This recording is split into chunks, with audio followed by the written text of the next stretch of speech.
hari ini. Tetaplah semangat, tetap mensyukuri, karena segala sesuatu itu akan indah pada waktunya. Oke, baik teman-teman, hari ini kembali lagi bersama saya Putra Sandalwood. Kali ini kita akan sharing-sharing seputar YouTube ya teman-teman. Oke, baik teman-teman, sebelum kita lanjut sharingnya, mohon maaf ya, saya buat minuman dulu nih. Nah, ini namanya gula sabu, atau kalau biasa dikenal itu gula cair, gula merah juga bisa. Dan ini gula ini yang biasa diracik untuk buat gula lempeng gitu. Ya mumpung di tempat saya ini panas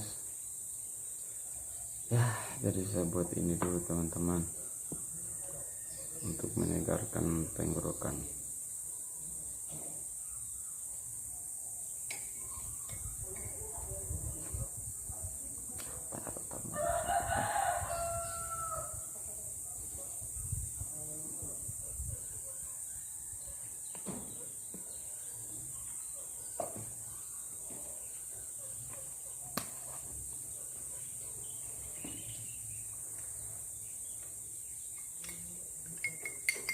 Oke, baik teman-teman,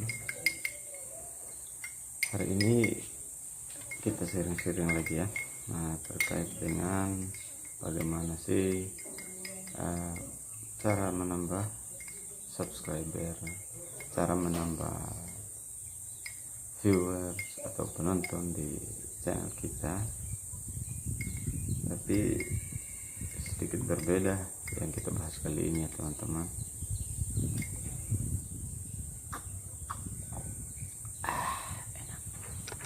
Manis. Oke teman-teman, konten yang kita bahas kali ini sedikit berbeda ya. Memang ada kaitannya dengan apa yang saya katakan tadi. Kemarin tidak sengaja saya menyimak konten dari salah satu YouTuber besar,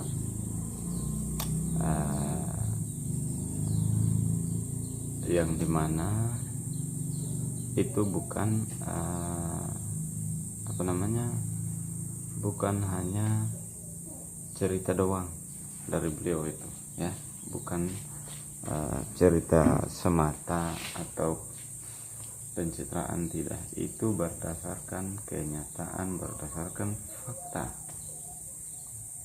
melalui kolom komentarnya beliau. Apa itu teman-teman? Ada yang mengatakan begini,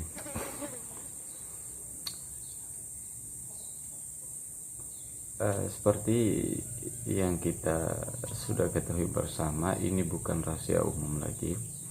Bagaimana cara cepat menambah subscriber, bagaimana cara cepat kita mendapatkan views yang banyak secara alami, secara original. Tetapi ada yang berpendapat dan dia mengatakan begini, kalau kita saling mengunjungi channel yang tidak setema atau konten yang tidak setema dengan kita, akan merusak resistensi video kita, bahkan akan merusak channel kita. Itu kata mereka. Tetapi kalau menurut saya pribadi, secara logika berpikir sederhana saja teman-teman. Dari mana sih sebenarnya, dari sudut pandang mana yang teman-teman lihat bahwa mengunjungi channel berbeda itu merusak resistensi channel kita? Kalau menurut saya itu keliru teman-teman ya. Kenapa saya katakan keliru? Kita ambil contoh sederhana saja dalam keseharian kita. Misalnya begini, Di dalam rumah kita nih ya, kita penghuni dalam satu rumah nih ada 4 kakak beradik misalnya. Dari ke-4 orang ini, apakah semua satu hobi? Misalnya si nomor 1 hobinya olahraga, misalnya nomor 2 hobinya mancing, mungkin yang satu hobinya jalan-jalan, mungkin yang nomor 4 hobinya misalnya hobinya masak lah, apalah begitu. Intinya dari ke-4 bersaudara yang tinggal serumah ini, apakah mereka satu hobi semua? Tidak, teman-teman. Nah, karena mereka tidak satu hobi, mereka tidak satu persepsi, apakah mereka tidak saling mendukung antara satu yang lain? Itu mustahil, teman-teman. Pasti mereka saling support, pasti mereka saling mendukung. Sama juga kalau di dunia pekerjaan maupun di dunia sekolah. Contoh nih, ambil contoh satu lagi. Di kampus bermacam jurusan ada di sana, bro. Ada jurusan matematika, jurusan bahasa Inggris, jurusan pertanian, jurusan perikanan, dan bla bla bla bla. Dari sekian ratusan mahasiswa itu, masing-masing punya hobi, masing-masing punya jurusan. Apakah mereka tidak saling kolaborasi di kampus, atau mereka tidak saling memberikan support, atau tidak saling membantu antara satu dengan yang lain? Omong kosong itu, teman-teman. Pastinya mereka saling support, saling mendukung. Sama halnya kita di dunia YouTube sebenarnya, teman-teman. Tidak ada yang saya tidak melihat jelas sih dari sudut mana yang akan merusak channel saya ketika saya mengunjungi contoh yang konten di sebelah. Nah, sekarang kan contoh kecil nih, Putra Sendalut sekarang kan sudah fokus satu tema yang berkaitan dengan edukasi dan tutorial YouTube nih. Contoh, saya mengunjungi channel masak, tentang masak-masak. Terus yang besoknya lagi saya mengunjungi channelnya Gondrong Labanan yang hobinya mancing-mancing. Rusak enggak channel saya? Tidak rusak. Bahkan ketika saya masuk di kolom komentar yang mereka itu, contoh di kolom komentarnya Bang Insan Tutor ya, kalau di kolom komentarnya ya Bang Insan Tutor kan sudah pasti, karena Putra Sendalut sekarang ya sudah satu, boleh dikatakan satu misi ya, artinya channelnya membahas tentang, sama-sama membahas terkait dengan seputar YouTube gitu ya. Nah, contoh saya berkunjung di channelnya yang berkaitan dengan tentang masak. Di situ saya masuk di kolom komentarnya, saya mengunjungi pengunjung dari si A tadi yang hobinya yang kontennya tentang masak. Lalu saya mengunjungi teman yang berkomentar di situ. Saya masuk ke channelnya, saya tonton videonya full durasi, lalu saya memberikan like, saya memberikan komen, dan saya subscribe. Apakah salah? Memang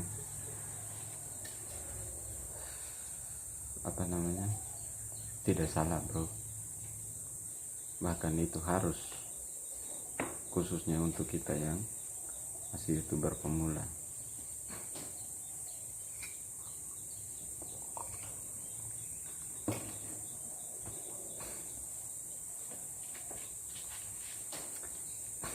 Kita perlu saling mendukung, saling support antara satu dengan yang lain. Begitu, bro.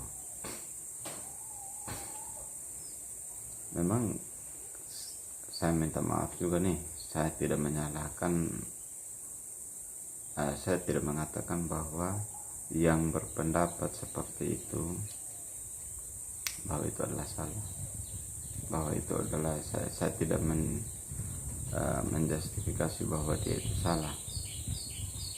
Hanya dia keliru dalam berpendapat. Karena apapun kita sesama insan pasti punya kekurangan dan punya kelebihan, tetapi kita perlu saling mengingatkan, saling support antara satu dengan yang lain. Oke, teman-teman, sebenarnya simple saja, seperti ya mungkin bukan baru saya yang membahas terkait dengan hal ini. Tapi kenapa saya mau bahas terkait dengan hal ini sekarang? Karena itu tadi, supaya kita tidak keliru dalam menyimpulkan sesuatu. Kalau memang sesuatu itu belum pasti, kita belum yakini 100% benar adanya, sebaiknya jangan dulu kita berkesimpulan, kita ambil kesimpulan. Silakan kita cari referensi di tempat lain, ya.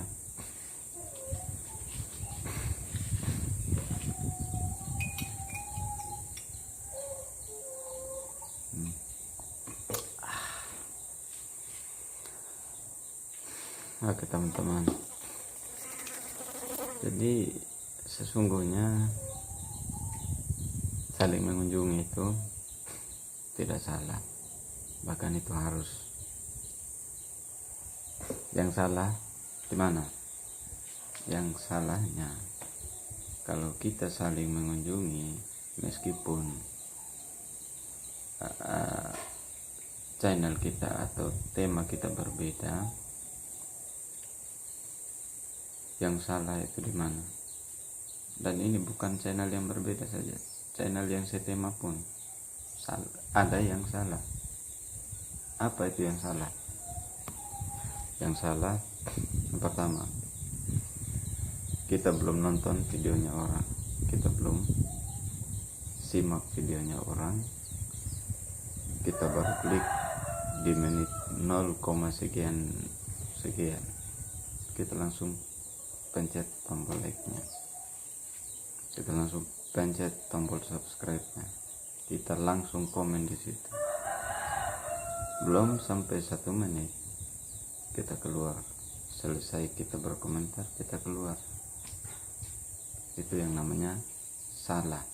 Kalau saya boleh katakan, itu namanya blunder, bro.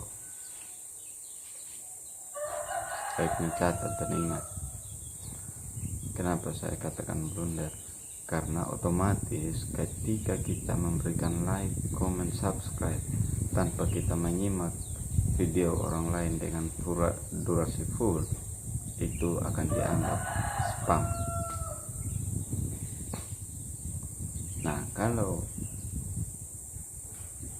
pihak YouTube anggap itu spam, apa pengaruhnya terhadap channel kita? Ya, akan berpengaruh pada perkembangan channel kita. Oke teman-teman, sebaiknya kita perlu belajar banyak lagi. Dan mungkin sebagai tambahan dari saya, jika teman-teman berkenan, saya boleh saran saya apa? Contoh nih, macam saya sekarang sudah fokus di satu tema, tapi meskipun sudah ada di memori otak saya bahwa saya akan buat materi ini, tetap saya butuh belajar, kawan. Bukan berarti bahwa saya sudah bisa buat konten yang dulunya tidak berani nampakkan wajah di depan kamera. Ya, puji Tuhan lah, sekarang saya sudah bisa tampil di depan kamera ya. Oke teman-teman, kalau saya boleh memberikan sarannya, kalau memang teman-teman tidak nyaman dengan mentor atau si pemberi tutorial yang kita simak itu, kalau memang kalian tidak nyaman atau teman-teman tidak nyaman dengan si A misalnya, tidak usah kita membuli orang tersebut, tidak usah kita memberikan tanggapan-tanggapan yang kurang bermakna. Karena kalau kita berlaku demikian, itu sama halnya kita menggiring opini-opini negatif kepada teman-teman kita atau sahabat-sahabat kita, saudara-saudara kita yang baru pertama kali mengenal YouTube, atau yang baru pertama kali mau mengembangkan channel YouTube-nya. Mungkin mereka baru 100, baru di bawah 100 subscriber. Nah, ketika muncul hal-hal aneh kayak begitu, otomatis ternyata di YouTube begitu juga. Nah, janganlah teman-teman, kalau memang kalian tidak nyaman dengan si atau mentor si A tadi, mungkin dari segi bahasanya, mungkin dari segi penyampaiannya yang kalian tidak suka, terus dibully, silakan kalian mencari mentor yang lain. Masih banyak mentor-mentor senior atau youtuber besar di YouTube teman-teman. Mungkin sambil contoh, kalau kita yang laki-laki nih tidak nyaman dengan sesama laki-laki, silahkan cari mentor perempuan. Mungkin kalian butuh yang penyampaiannya lembut, yang penyampaiannya lunglai, alim. Silahkan cari referensi di luar, cari rujukan atau tutorial di channel lain ya. Jadi buat teman-teman saya, saudara saya yang selalu dicemooh, yang selalu dibully juga, tidak usah ambil pusing, abaikan saja orang itu. Karena memang kita hidup di dunia ini, kita tidak 100% mampu membuat orang tersenyum, 100% kita tidak mampu membuat orang bahagia, tidak mampu kita membuat orang lain senang, nyaman dengan kita. Karena apa? Memang manusia di muka bumi ini karakternya berbeda-beda teman-teman. Teman-teman tahu tidak, di muka bumi ini manusia itu karakternya terdiri dari 4. Yang pertama, ada yang namanya melankolis. yang kedua ada yang namanya Sengwins, yang ketiga ada yang namanya koleris, yang keempat ada yang namanya tipe phlegmatis. Maka dari ini karakternya manusia ini berbeda-beda, watak manusia berbeda-beda, jadi kita tidak usah gubris mereka, biarkan mereka berjalan apa yang mereka mau, tetapi kita boleh mengingatkan mereka jika kita tahu bahwa itu adalah salah. Mereka terima atau tidak itu urusan mereka. Mungkin ini yang bisa saya sampaikan, kurang dan lebihnya saya mohon maaf. Jika ada kata-kata yang salah tolong dimaafkan. Pesan saya, setiap perjalanan tidak selalu mulus, pasti ada kerikilnya, pasti ada tikungannya, pasti ada tanjakannya. Meskipun kerikilnya tajam, jangan jadikan kerikil itu sebagai batu sandungan, tapi jadikanlah kerikil itu sebagai batu loncatan untuk mencapai kesuksesan. Salam hormat dari saya, salam sehat buat keluarga.